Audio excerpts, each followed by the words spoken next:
You're not pretty enough. You're not handsome enough. You don't have enough money. You're not smart enough. You're not strong enough.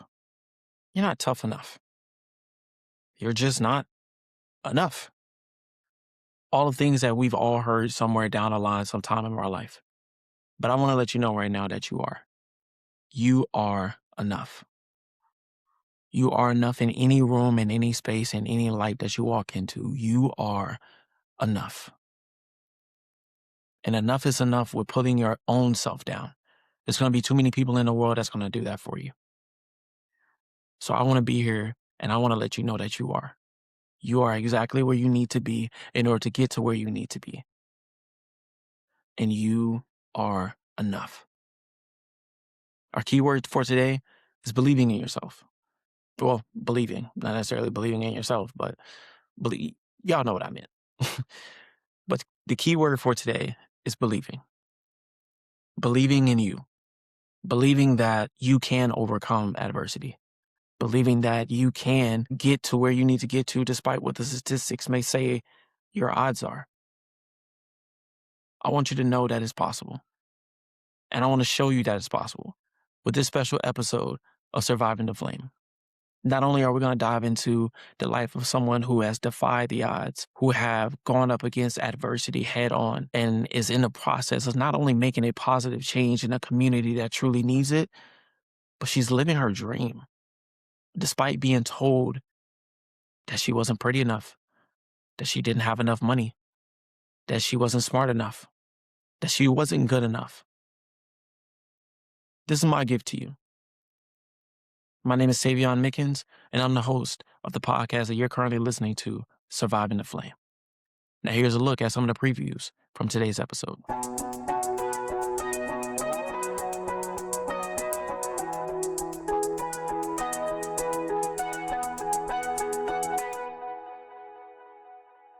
It was very mediocre. We couldn't see past, well, eventually I did, but like my siblings at the time, we couldn't see past our environment, right? Like we were expected to do very mediocre things. And in my family, that was very normalized at an early age.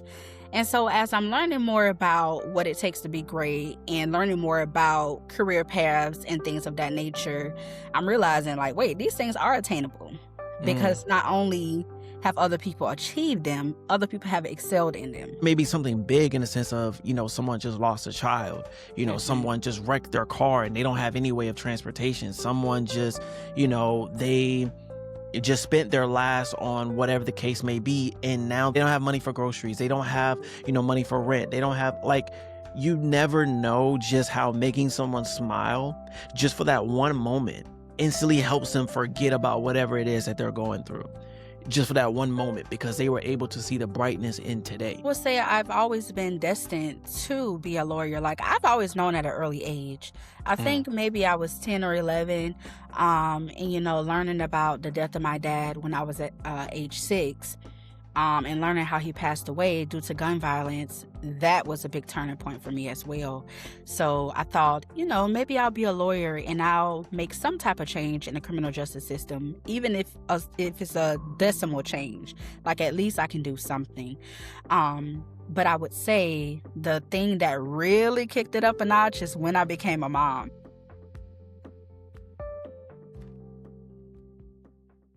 All right, family, welcome back to another episode of Surviving the Flame. If you enjoyed that preview, go ahead and hit that subscribe button on YouTube, Spotify, or Apple Podcasts so we can keep this flame burning together. Now, let's get into today's conversation.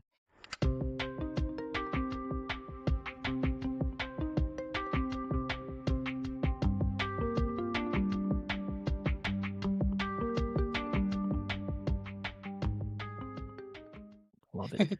All right, welcome back to another episode of Surviving the Flame. I'm your host, Tavion Mickens, the man, the myth, and the one with 1,000 hats and 1,000,001 things to say. And welcome back to Surviving the Flame, where we have lit conversations with ordinary people doing extraordinary things. And today, our guest is just that, but in as a matter of fact, it almost feels kind of disrespectful to say she's ordinary because this is someone who has done so much and inspired so many people, but nonetheless, I have the honor and the privilege to have her here on the podcast today. She's more than just an extraordinary person in my eyes. She is, more than a great mom, a great student, and maybe even more than, you know, amazing family. She's a leader, a queen with her crown sitting high, but never too big to teach someone else or lend a hand to those who are beside her or on the way up with her.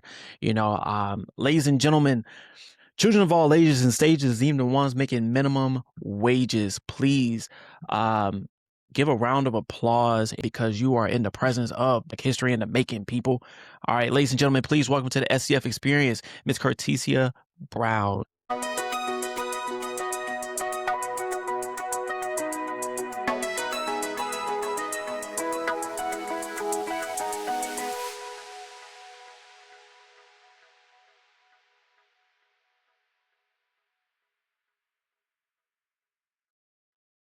All right, so please put your city on the map, man.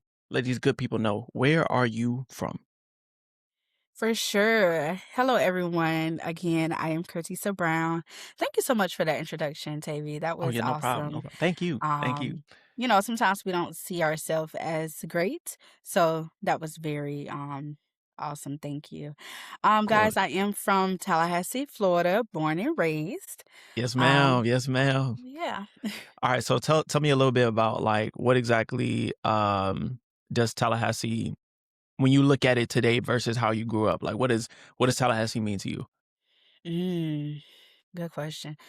Growing up, I would say it just meant family. Like all of my family are from here. Cookouts, going to your grandma Mm-hmm. house, your auntie house, what Mm-hmm. have you. Oh It yeah. was just always family and it was home. Right. But I will say, as I started to get older, I started to see beyond the Tallahassee lines and that there's more out there. You know what I mean? Absolutely. But I would say now I'm in a stage where I'm not so quick to leave Tallahassee. I'm not ready to leave yet. I'm in a stage where I have hope for Tallahassee. There's Mm, a lot of great things happening here. Hopefully I'll get to share some soon. A of lot of great course. things happening in this city, and there's a lot of great people in this city. So definitely just looking forward to helping Tallahassee grow and, put us on the map for sure. I love that. Because being from Tallahassee is not a lot of people who are willing to, talk about the good, the bad, all of that together. They rather just focus on the ugly. You know what I'm saying? And speaking of the good, the bad, the ugly, the entire culmination of things, when you look at your life as a whole, you know what I'm saying? No disrespect or anything. You and I both grew up from very not the richest of backgrounds, rich in family, but not riches in like material things and things like that. But you have done amazing things for yourself in your journey that you've been on, college graduate, future lawyer, and an advocate for positive change. But where did all of that begin for you? For sure. I would say it all began at the Boys and Girls Clubs of the Big Bend. I have to give it to them. There I you go. joined when I was 12 years old, I believe. So that was just a peak in my life. I joined the club. I met great mentors. I still have my longtime mentor to this day. Like she's like my second mom. She's the godmom to my son. So Oh very, man. very great cultivating relationships from Boys and Girls Club. But yeah, I learned a lot of responsibility, a lot of a lot of things that I didn't learn in my childhood at the Boys and Girls Club. They Mm. pushed me to be the best version of myself, whether it was academics, whether it was um being a leader in my community, whether it was helping other people. Like they gave me so many tools in different avenues for me to build on my dream to be, a future lawyer. So I would say that was my starting point for sure. I love that. I love that. And speaking of your foundation, and the morals and the principles that kind of set you on a path on, like growing up, did you have an unspoken rule, if you will, whether it be to yourself or that happened in your household, and how exactly did that influence you in the way that you saw the world? Yeah, for sure. I would say growing up in a single parent household, and not just a single parent household, but a household where my mother, she held true to habits that she was used to when she was growing up. And it trickled Sure. down from my grandma, and it trickled down to my grandma from her mom. It goes down the Mm, line. right. So I would say the mindset in my household growing up, it was very mediocre. Mm, We couldn't see past, well, eventually I did, but, like, my siblings, at the time, yeah. we couldn't see past our environment, right? Like, we were expected to do very mediocre things, and in my family, that was very normalized at an early age. And so as I'm learning more about what it takes to be great and learning more about career paths and things of that nature, I'm realizing, like, wait, these things are attainable because Mm, not only have other people achieved them, other people have excelled in them, right? So right. I think it's just getting past that mindset. It can be such a barrier in households for sure for younger children. Absolutely. And those barriers can tend to also cause like friction, if you will. Like I know like for myself wanting to become an actor, like I don't know any actors. The only act like the person who introduced me to it was my brother, and so when I see him perform and things like that, I was like, wow, like this same thing as you. Like I was like, wow, this is possible, you know what I'm saying? But like Mhm. I was looked to do I feel personally as I was looked to go down a different path, originally or like, I feel like every parent kind of has like an idea or a goal that every parent wants their child to be great. They want their child to be great. They want their child to do great things, but they have an idea of what that looks like. I'm not saying that like my parents like chained me to that, but I don't know, I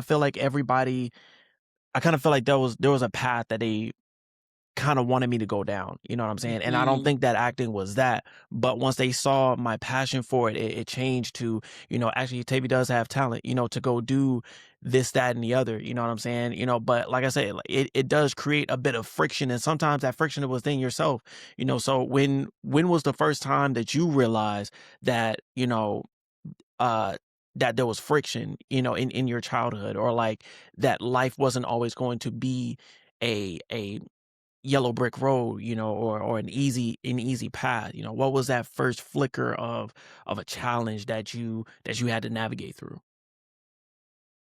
I would say one of the earlier challenges was like when I would express my dream to be an attorney to my family. Like, yeah, they supported it verbally or like they were excited, but they didn't give me the support that I needed, if that makes Mm. sense. Like, they weren't Yeah. pushing me to excel academically. They weren't pushing me to meet with these different lawyers and get myself out there and, communicate with a bunch of people and, just put myself out there.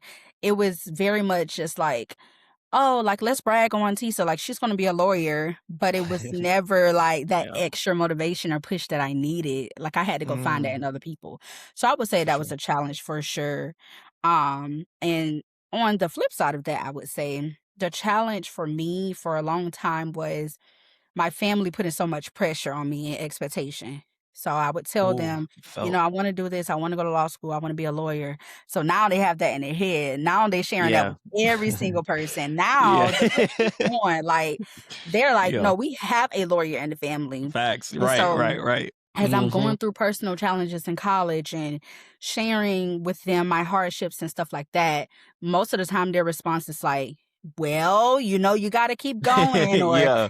like, Right. dang, like Right. I'm carrying the Mhm. world on my back. Like Yeah. at times I feel like I couldn't even open up to them because it was Mm. always lawyer, The lawyer, image is lawyer. Like, so perfect. The image is yeah, so so yeah, your perfect. pedestal is so high. You don't wanna let them down. Yes. Yeah, I feel Yes. that. I feel that, especially like, oh man, that's such a tough spot to be in because in a way it kind of makes you feel like you're not allowed to fail. You're not allowed to Hmm. have feelings. And we know that's not what they mean, but it's like, you feel like you just said the world is on your shoulders. You feel that pressure. You feel those boulders that are on you like, man, I don't want to let them down. It's more of Hmm. I don't want to let them down than it is like they don't want me to fail, and Hmm. I feel that. I feel that. That's a tough spot to be in, but you have navigated it so well.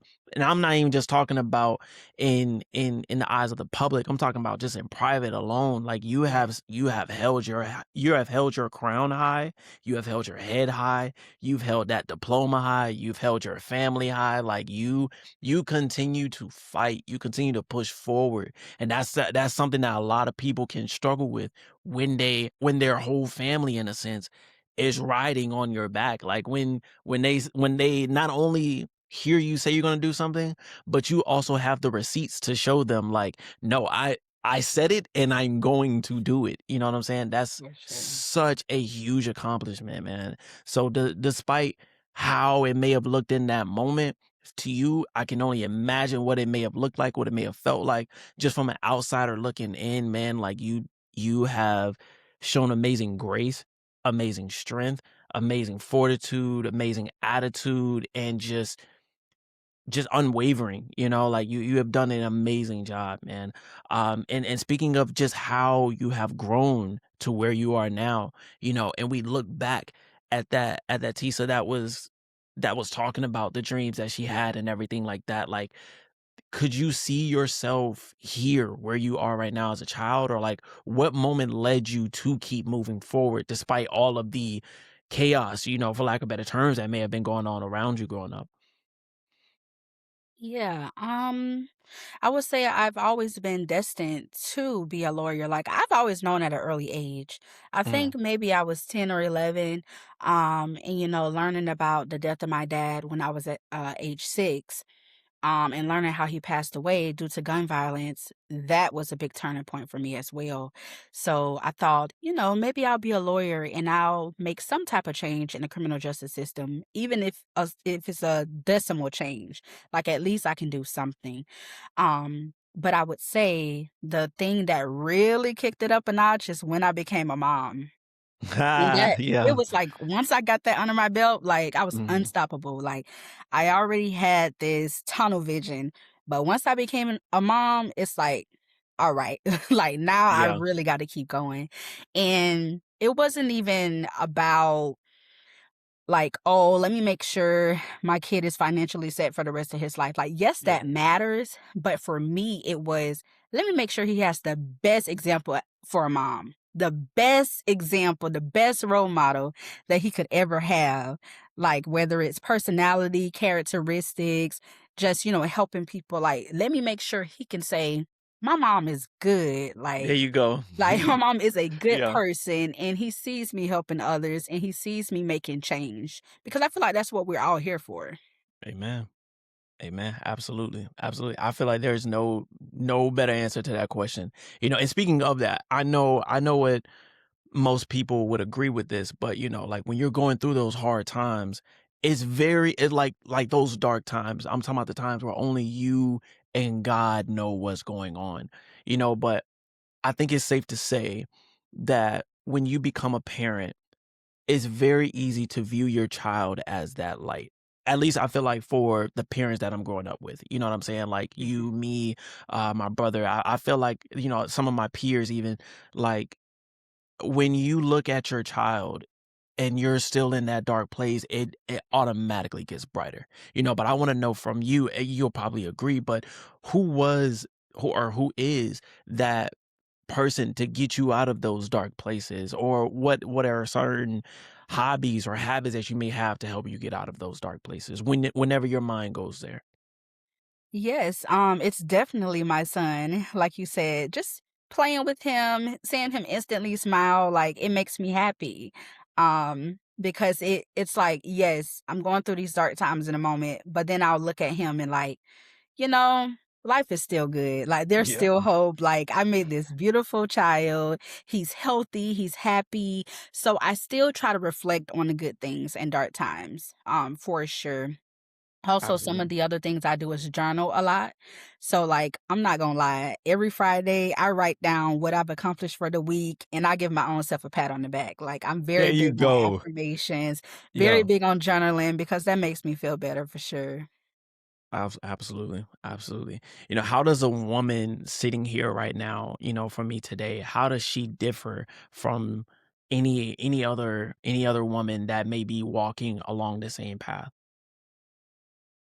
or a similar path rather? I would say what I think makes me unique is just literally letting God take the wheel of my life. That sounds cliche, it sounds easy to say, but lately my relationship with Ooh. God has been, "God, you control, just take over." Yeah. Just take over, I hear and you. and me relinquishing that control has brought a lot of blessings into my life, and there's Mm, things being figured out on their own, or, like, I'll just randomly cross paths with somebody, and they'll tell me what I've been needing to hear, little things like that, so God is yeah. speaking to me in so many different ways, um, and it just encourages me to continue to get to know Him and to continue to, grow my faith and include my son in that journey as well. Absolutely, absolutely. And on this journey, how exactly or what exactly helps you get out of bed? Like what motivates you now? You know what I'm saying? Like on your day to day. Like I know like you have your ultimate goal to make change, or maybe even dive into that a little bit. But like what is your motivation whenever you wake up now? Every day I wake up, my motivation is to do the best job I can do. But with that, to impact someone's life, even if it's one person that Mm, day. there you That go. is my goal each and every day, to impact somebody's life positively. Absolutely, absolutely, and I mean, we talked about this in our last conversation, but it's so amazing when you can be able to just make somebody smile for a day, you know what I'm saying, or just for a moment, you know what I mean? Because like we talked about, you never know what anyone is going through, and to be honest, everyone that we walk past every day is going through something. It may be something small, something like, man, like I locked my keys in my car, or you know, didn't get my coffee this morning, so I'm a little grouchy, or, whatever the case may be. Or maybe something big in the sense of, someone just lost a child, Mhm. someone just wrecked their car and they don't have any way of transportation. Someone just, they just spent their last on whatever the case may be, and now they don't have food for groceries. I mean, they don't have money for groceries. They don't have, money for rent. They don't have like you never know just how making someone smile just for that one moment instantly helps them forget about whatever it is that they're going through just for that one moment because they were able to see the brightness in today. Not a lot of people can end up seeing the brightness in today because it could be very consuming when life just like swallows you with all of its problems and all of its issues. But that's why I say constantly at the end of every episode, at the end of Mhm. every, you know, TikTok or reel or whatever it is I'm posting, I'm like, make sure that we spread kindness, spread peace, spread love, and grind always. In my opinion, it is so important to make sure that you spread kindness wherever you go because you never know how your little act of kindness can really impact someone's day. Your Correct. little act of kindness can help somebody see, you know what? Maybe it is worth keeping my life today. It can save Some people somebody's life. thank you. A lot of people may think that is like, oh yeah, like that's a bit dramatic. No, it's not. You don't know how close somebody could be on like their last straw, their last thread. And you being able to give them that smile, that push, that laughter can help them be like, you know what? I can keep going. This it's bad, it sucks, but tomorrow gotta be better. And that's really all they need. That's really all they need. You know what I'm saying? Exactly. And speaking of that daily hustle, that daily grind, the motivation and everything, how do you protect your peace today? Like what are some of the boundaries you have to set, to ensure that you don't burn out? That's a great question. I've been practicing that more actually. I can remember in time in high school, um, my friend, he was carrying a lot of heaviness. It was a lot going on at home. And every day he would come to school, I would take on his heaviness. I would Mm, see it, I would feel it, I would just take it on. And it was draining me so much. I started to feel miserable and just exhausted and burnt out. So I will say in my adult life, I've had to put some boundaries in place. Um, my friends, they'll tell me about things they're going through and we'll talk about it. But if I'm not in a space to really go deep into it, or if my attention is diverted to something else, I'll, like, revisit it with them, if that makes sense. Like, Yeah. I'll try and set up another time for us to talk about it, because if I'm taking on so much throughout the day, like, okay, you told me this person told me this person told me that, Mhm. like, it piles up and it adds on to what I'm dealing with, so that can definitely be stressful and cause burnout. So, I kinda just, make some time to, like, talk to everybody about their situation. Yeah. And I feel like those who have such big hearts, like I view them as so I view people that are just as beautiful on the inside as they are on the outside. I view them, I like have a category in my head as those with golden hearts. You know, like Mm, when you exude, like when you just explode with love and kindness everywhere you go, you're a light in every room that you walk in. I view you as someone, you're like in a catalog in my head of, man, like that person has a heart of gold, you know, and I feel like it's those people who tend to care so much for the world, care so much for people, care so much about change, care so much about, you know, wanting everybody to be so happy that they end mhm, up, it truly ends up affecting them, and it truly ends up like hurting them internally and in their heart because they care so much for others. But like it's so important to make sure that you don't take in too much, because right, not everything like and as much as we want to be able to help others and heal others and everything like that, we're not God, man. We're yeah, not God, you know? So, like, and right, sometimes, like, we gotta just pray for them. We gotta just give them to God. We gotta just, you know, allow them to know that, "Hey, man, I'm here for you. Hey, sister, I'm here for you." You know, like, sometimes that's all people really need, you know, at the end of the day. right. Um, I like yeah, that man, so advice. I'm sorry yeah, not to cut you off. yeah. I like No, that no, no, go advice, ahead, go ahead. because like you said, most times I do try to take it on and I'm trying to wreck my brain like, how can we figure this out for them? Like, how can I help them? When really the best thing we can ever do for somebody is pray for them. Like you said, Yeah, maybe God is having them go through this trial for a reason. Maybe this is their season for their trial and tribulation, and God has to teach them a lesson. So you don't want right. to get in the middle of that lesson and Mm, maybe possibly deter their blessing down the line. You know what I mean? right. Yeah, absolutely. Can you think of a time where like you had to be in a moment where you may have wanted to get out of a certain storm, but God actually he actually kept you there to endure and learn a certain lesson. I know a lot of people can be in a certain storm or can be in a certain situation and they just feel so overwhelmed and they end up blaming God because God isn't moving the way that they want him to Mhm. move. But at the same time, I don't think they understand like there's a certain level of beauty in honestly being in the struggle. You know, like it's kind of like most Marines say whenever we're in boot camp or whenever we're on a deployment or whatever the case may be, like it sucked, absolutely. But it's the fact of like but it's the struggle that's most memorable because of the growth that came out of it. You know, so can you think of a time where you were in a struggle and you may have wanted to get out very, very badly, but thankfully, you know, God kept you there because of the growth that was able to come out of it? For sure. Um, there was a time in 2024, my son, he was about 1.5 years old. Um, his dad and I, we broke up and things got really, really ugly. Um, and we had to go to court and we had to go through that entire process to get like a time sharing plan in place. And that was a Mhm. really bad time for me mentally. Um because I was being attacked for sure. And it was Mhm. just a lot of malicious things going on.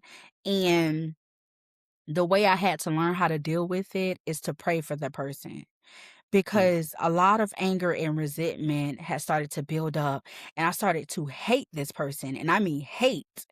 Mhm. And I kept praying to God and praying to God, and he told me, "You gotta change your heart." He literally told me that, and I had Yeah. to pray for that person through the midst of everything that they were doing to me. And Yeah. so that storm lasted a while. I'm not gonna lie. I had to Yeah. weather that storm. Like you said, I would always pray, like, God, why am I still going through this? When can this be over? Like, I've endured, I've endured. But God said, not enough. He had to teach me a Mhm. lesson. And with that storm, I came out on the other end stronger, wiser, more loving, being able to love people when they are hurting me, And most of all, just seeing God through people no matter what, right? Like just realizing Yeah. that we are all God's children. No matter what somebody does to you, still finding the love of God, and still praying for their good. And I felt There you like go. that really made me grow as a person, me mastering that lesson. There you go. That's beautiful. That's beautiful because and it's crazy that you mentioned that because I literally just got done going through a very similar thing. Man, me and my dad, man, like my dad and I have had such a rough relationship. You know, for those Mhm. who are not aware, my dad had a very traumatic brain injury in 2010 where he was working for this he was doing some yard work or something like that, but he was doing landscaping work. And he was cutting down a tree. This tree was about I would say the size of like your school flagpole. You know what I'm saying? So like the flagpole that holds up the American flag, you like that tall. And he fell. And when he fell, he hit head first. And he Mm, broke a lot of bones on the left side of his body. He's had multiple surgeries within his head. He's had multiple surgeries all throughout his body. And yeah, he was in a coma for I think it was 2 months, and, at the end of those 2 months, he ended up, um at the end of those 2 months, they were deciding to pull the plug because he wasn't showing any signs of progression. You know, he wasn't showing any like, that I'm not a doctor, so I don't really know what that looks like, but apparently you're supposed to be showing certain signs of, like, that you are going to wake up. He wasn't showing those signs, and so my dad ended up they ended up agreeing to pull the plug, and when they pulled the plug, his eyes opened. And he it was a long road to recovery. But nonetheless though, man, they said he wouldn't walk, he wouldn't talk, he wouldn't do a lot of those things, and he's doing them. You know what I'm saying? Like I feel like I get a lot of my grit and determination and my physical fortitude and forwardness from him. You know, but at the same time though, like we struggled, man. We struggled bad. Especially after his accident, because when you have all of those surgeries, especially within the region of your brain and in your skull and everything like that, like, and when you've gone through such a traumatic injury that literally was about like hopefully I'm able to pull up a photo, you know, mhm, where you guys are able to see, but he was in critical condition.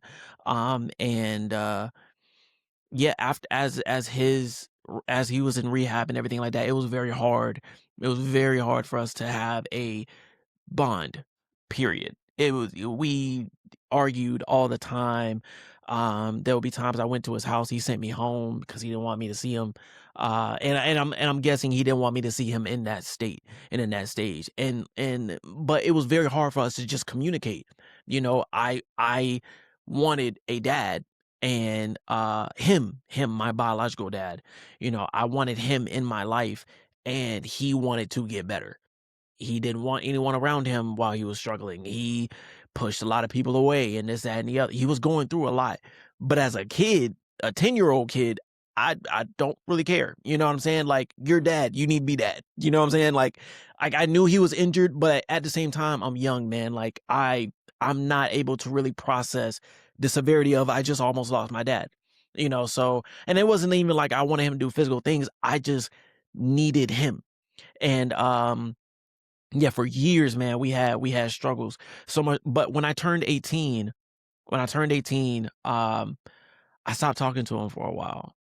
And that was kind of like my rebellion against him. And but it started to get better. And then there was our relationship started to progress. It started to progress a lot more because I was doing things on my end to be like, you know what? I was maturing myself. The military really does mature you, but I was maturing myself, and I was realizing, bro, like I could lose any family member any day. And especially I could lose my dad any day. You know, so let me do my part. Let me just reach out to him and let me just call him. And for a while, like we would just, you know, we would talk, we would, you know, hash things out, whatever the case may be, you know. But one thing I always appreciated is that he always let me talk. You know what I'm saying? Like he would always let me know and assure me that, you know, I mean, don't get me wrong, I can't talk to him about everything, but if there was ever a problem that I had with him, he would always let me know that I can go to him and I can talk to him. But it's crazy what the mind will bring up in your road to progression, in your road to doing better. On my road to doing better, like everything was good, but at the same time, like I would have certain memories pop up like, dang, he wasn't there when that happened. Dang, he shut me down when that happened. You know what I'm saying? And it started to cause friction, but it was all on me though. And so I started to realize how my heart was literally hardening against him and being a person who is, you know, same as you. Like I'm on my road to, bettering my life with Christ and everything like that. I want to be a better follower of Christ. I want to be a better husband. I want to be a better father. I want to be a better person, and I know that also means I can't have this level of hatred in my heart because that's exactly what was happening. Like it was like about a whole year. I just didn't talk to the man. But I didn't talk to him on purpose. It was normal for him not to call me, but it wasn't normal for me not to call him. And I know a lot of people may look at it, well, like, oh, that's dad. Dad is supposed to call you and everything like that. But it's like, it's not about that. It's about me as my character, me as a person. And I had to really look myself in the mirror and be like, you're wrong. You know what I'm saying? Like you cannot allow something that happened in the past to keep you from building a better future. And so I had to take accountability. I had to get on my knees and I had to pray. I had to, I had to get right. And I literally remember it was just a few days ago. Got in the shower, man. I just prayed. I just prayed and I was like, God, like I really, truly, honestly, really don't want this hatred in my heart towards him. And, he put it on my heart for me to call him. And I called him. And before you knew it, you know what I'm saying? He just let me get everything I had off my chest. And after that conversation, man, he reassured me of some things. He let me know some things. But the main thing I do appreciate that is that, like, there's never a portion in our relationship where that, like, I could never go to him and just be like, "Yo, like, I can't talk to him about something," or like, I have this built up anger or whatever from my childhood whenever he didn't do or whatever the case may be. He always allowed me to be able to voice what I was feeling, and as a man, like, that is so important because, like, there's this stigma that men don't cry and, men don't express their feelings and this, that, and the other, and when you don't have your father in your life, man, it's hard. It's hard to, like, really understand certain feelings, especially when it's from a place of aggression. It's very hard to understand because while moms are superheroes, man, like my mom was a superhero, you're a superhero, my grandmother's a superhero, my godmother's a superhero. While I have all these superheroes in my life, man, like there that I needed I needed him. You know what I'm saying? And I'm very grateful that God allowed me to remove that hate from my heart, remove that hardness from my heart so I can be able to rebuild and mend that relationship with him. And I encourage anybody out there that's having battles within themselves or battles with other people, if it can be solved with a simple conversation, just have it. Will it be hard? Yeah, but just put down your pride. It's really not worth waking up the next day or going to bed tonight and you not being able to ever talk to them again. You know what I'm Mhm. saying? Like nothing is worth that. When your time is up, your time is up. You know what I'm saying? So there's no conversation that can't be had to solve or hash out some issues that you may have with somebody else. Just have it, man. You know what I'm saying? Like, who if it Yeah. works out, cool. If it doesn't work out, it just wasn't meant to be. But at least give it a try, because if you don't, I mean, Right. you definitely miss 100% of the shots you don't take. You know what I'm saying? So I definitely do appreciate that answer. Any other follow ups on that?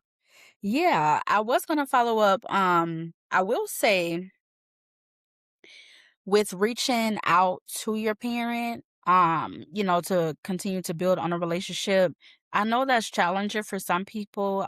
Specifically, I have a friend and he's estranged from his mom and dad. And so he reached out to his dad on several occasions. And sometimes his dad will say, well, you never reach out to me, so that's why we don't talk. Hmm. And, I kind of see it as you're the parent, right? Yeah, I same. feel like Yeah. at the end of the day, the role is still the parent and the child. And so even if your child is grown, you as that Hmm. parent should take that lead role to reach out to your child. Hey, let's For sure. talk. Let's, mend this relationship. But unfortunately, not everybody has that ability to put their pride to the side, because there are some prideful parents Yeah. that will go to Yeah. their grave before they talk to their kid just because Yeah. of their pride, you know? So I just wanted to make that point that Mhm. I feel like that responsibility should be on the parent for For sure. sure. For sure, for sure. You know what Yeah. I'm saying? And you're absolutely right. You're absolutely right on that one. I think we're both in this boat where that, like, there is never a moment where my child can, call me at any moment of the night. I don't care how old she is. Yeah. She could be 22, 82. I don't care. She called me, I'm answering the phone. Yeah, what's up, baby? How can I help you? What do you need? You know what I'm saying? Like, I'm right there. You know what I'm saying? So, yeah, For man. sure. So moving on now, we're gonna be moving to our favorite segment of this podcast called Questions from the Fire Pit.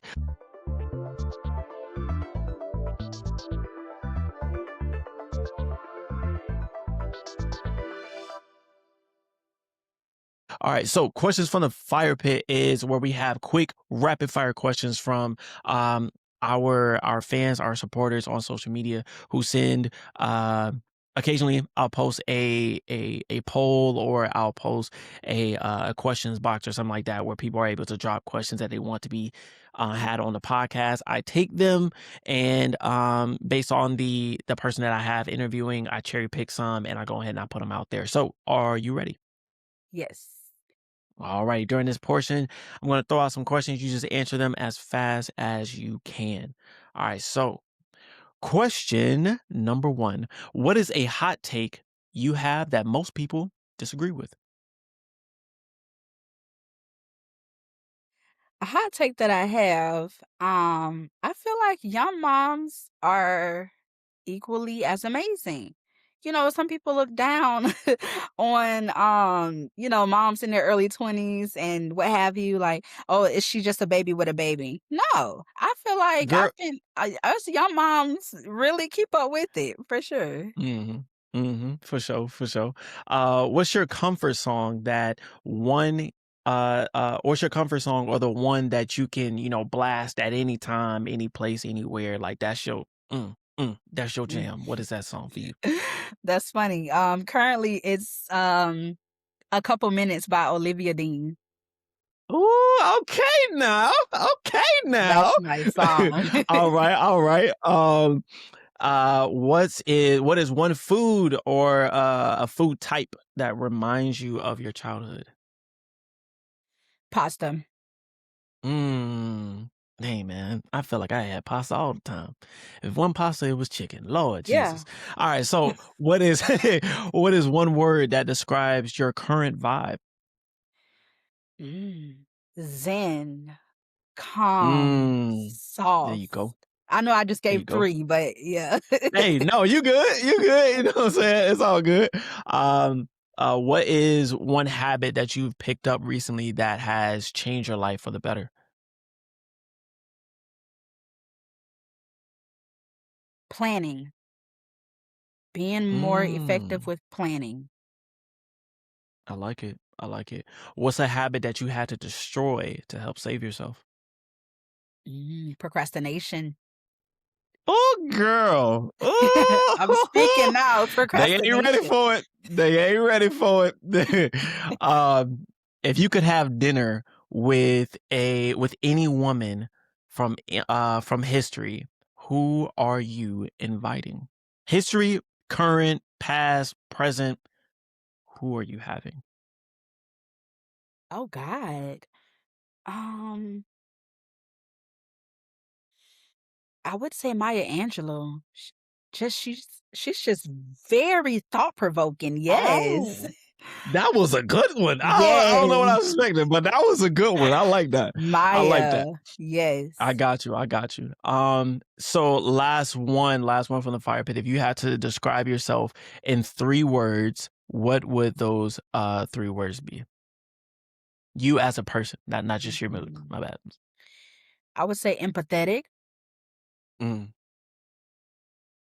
loving, mhm. mm, resilient.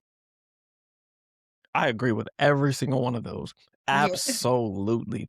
That is you to the T. Oh my goodness, that was I perfect. think so. Um, yeah, no, absolutely, absolutely.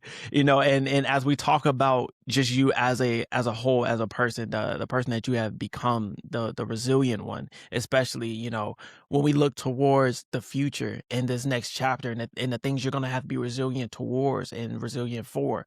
Um, when you look at the next at least the next 5 years, you know, what is the biggest flame that you're hoping to ignite? In the next 5 years, I'm gonna be Mhm. a lawyer. Mhm. Ooh, girl, you better tell him. You better Yes. tell him. I like it. I I'm love it. I love it. I am currently in the process of applying to law school, so we are, Mm, having our good hopes for that. Yeah, I'm it's gonna hoping go to be a well. lawyer, flourishing in my career, and definitely still helping people on the side, whether it's the homeless community or people in the low income community, just, people from my community that struggle. I love it. I love it. Absolutely. And this is what I'm talking about. Like people need dream not only just dreamers like yourself, but doers like yourself who are willing to do the things and the jobs and that most people say like, "Oh, yeah, that would be nice," but, not me. You know what I'm saying? Like, "Oh, Yeah. that's too hard. That's too much school," you know? But, like, people who are willing to go further and beyond for those who actually really need it. You know what I'm saying? Mhm. And I feel like that is why I said in the beginning, like, you are Black history in the making. You know what I'm saying? And that I feel like personally it's gonna set you up a legacy that is gonna be talked about for generations, maybe even in history books, you know what I'm saying? But when people hear, and speaking of which, you know, when people hear your name in the future, what is the one word or feeling that you want to be attached or associated with your journey? Hmm. Faithful, Mm, I love faithful. that. Dive in a little bit more into that. Faithful through it all, you know?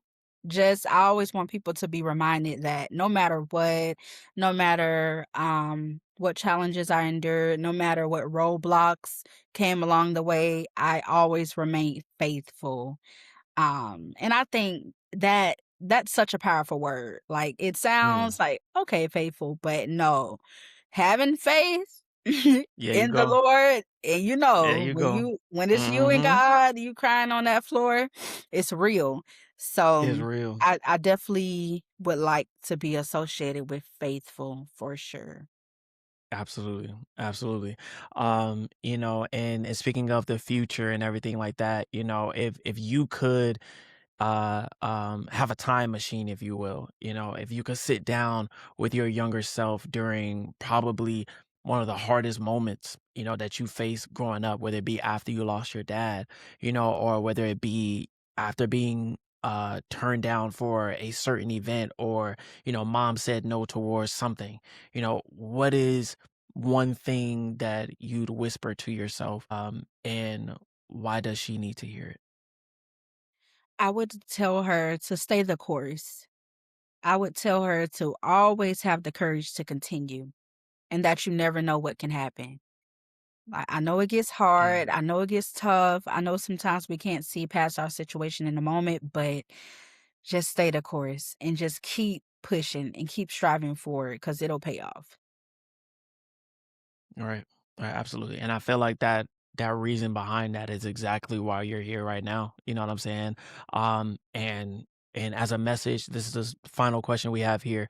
And as a message to, you know, the younger generation, the young girls, the young boys out there listening right now who feel like the fire that they're going through is too hot, or he or she is not sure if they can survive it. You know, what is a message that you have for them that you want them to hear? Yes, I would speak to anyone out there, whether young or old, that's just going through it. Yeah. Just having self-doubt, just lost, confused. I would definitely say to you that The only limitations are the ones we create in our mind, and that is real. You can Mm, really do anything that you put your mind to.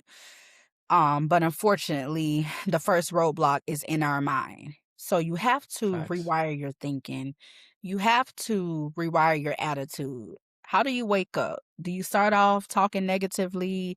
Do you start feeling bad for yourself and speaking, bad things in the atmosphere? Or do you do positive affirmations? Do you push yourself throughout the day? Do you commend yourself for the small things and the little accomplishments? So definitely focus on your mind and rewire your thinking, and you will succeed. You will have a lifestyle change once you start to believe in yourself.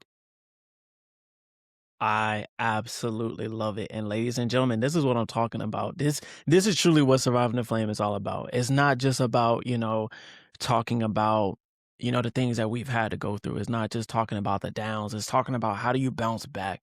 Life truly can be a trampoline effect if you allow it to be, and this is for the people who are currently in that depression, currently overwhelmed by society and overwhelmed within their own anxiety. This is for you guys. This is for us. I'm not gonna say just y'all. I go through it all the time. You know what I'm saying? Like there was just a moment not too long ago where I was in my own struggle. But we'll get into that on another episode. But ladies and gentlemen, we have done it again with an amazing, amazing leader, amazing mother, amazing person. Tisa, thank you so much for taking the time out of your day to come on here and tell your story to help inspire somebody else who's going through those hard times. Some mother that, just found out that she's going to have a kid and unsure about Mhm. what she's gonna do. A father who is trying to do his best that he can for his kids and has these big dreams of becoming a lawyer, but he has so many people in his ear telling him not to go down that path. A young kid who's growing up in an inner city or urban community who has no hope for a better future, but has a leader like yourself who's willing to be that lawyer that they need. You know what I'm saying? So thank you so much for just coming on here, sharing your story, being a positive light in every room that you walk into, which is exactly why I had you here. You know what I'm saying? It's been an absolute honor and a pleasure. And I'm Yes. I'm just in awe and thankful, man. Any last words that you'd like to leave with the people before we get out of here? Yeah, I forgot to share information about my nonprofit that I started in 2019, actually. So, we're Okay. still building. We have breaks in between, but now I'm getting more into being consistent and things of that nature. So it's called Help the Nation Foundation. I created it as Youth of the Year for the Boys and Girls Clubs of the Big Bend. So it was a Okay. community service project I created, and it focuses on homelessness in Tallahassee. So we've had many Absolutely love it. donation drives. We've partnered with the Kearney Center before, the homeless shelter here in Tallahassee. We've done food drives for Christmas, Thanksgiving, and things of that nature. So it's great. We're a small team, but it's still building. And it's just another avenue for me to give back and for me to continue to connect with the people in my community, and make a change, in the place that I grew up. So it's awesome. It's amazing. Y'all look out for Help the Nation Foundation.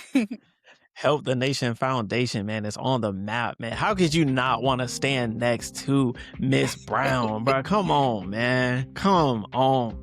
Anyway, man, thank you guys so much for listening, man. Share this episode with your favorite family member or your broke best friend, whichever one comes first in your life. But till next time, man, thank you guys so much for listening. Thank you guys so much for tuning in. And as always, spread kindness, spread love, spread peace, and grind always. This is Surviving the Flame. Thank you. Hello, everyone. It's Curtisa, and today I will be reciting a poem that I wrote about all the racial injustice that is going on in the world at this time. It's called I Don't Need You to Love Me. I don't need you to love me. I've got my sister. I can feel her now. I've got my mother steady holding me down. I've got my brother constantly catching my crown. I don't need you to love me. I've got my black sister on my side. I've got my black mother holding me when I cry. I've got my black brother ready to die. It sucks that he had to die in the hands of a white brother, a father perhaps, cousin, uncle. I've still got my black brother though, in spirit and in right. in the eyes of the one who holds all might. I don't need you to love me. I've got black courage, black love, black power. I've got black poise, black dreams, black desires. I've got black skin, tough skin, ready to devour. Therefore, I don't need you, world, to love me. I don't need the white man to validate me. I don't need your pity, your frowning looks, your disgrace. I stand proud and firm in my strong black race. Never have I needed you to love me, although I ask that you humanize me. Recognize me and give me my credit when it's due. Throw away the torture, the terrorizing, the killing, the blues. I don't need you to love me. I've got my black brother, my black mother, my black father, my black sister, my black community. We will stand together in unity. Again, I say, I don't need you to love me. Just humanize me, recognize me, stop killing me. I want to live in a country that is equally mine, one that is supposedly divine. Not in my eyes. It accepts and ignores the wrongful killings of the black man, of the black woman in this country. It has depicted black flesh as to be nothing and to be worth nothing. I don't need you to love me. No, I don't. I've got my black brother, my black mother, my black sister, my black father, my black family. Humanize me. I don't need your love. Thank you all so much for the support and always tuning into your favorite podcast geared towards helping people through tough times with tough conversations. Thank you all. And as always, spread kindness. This is Surviving the Flame. See you next time.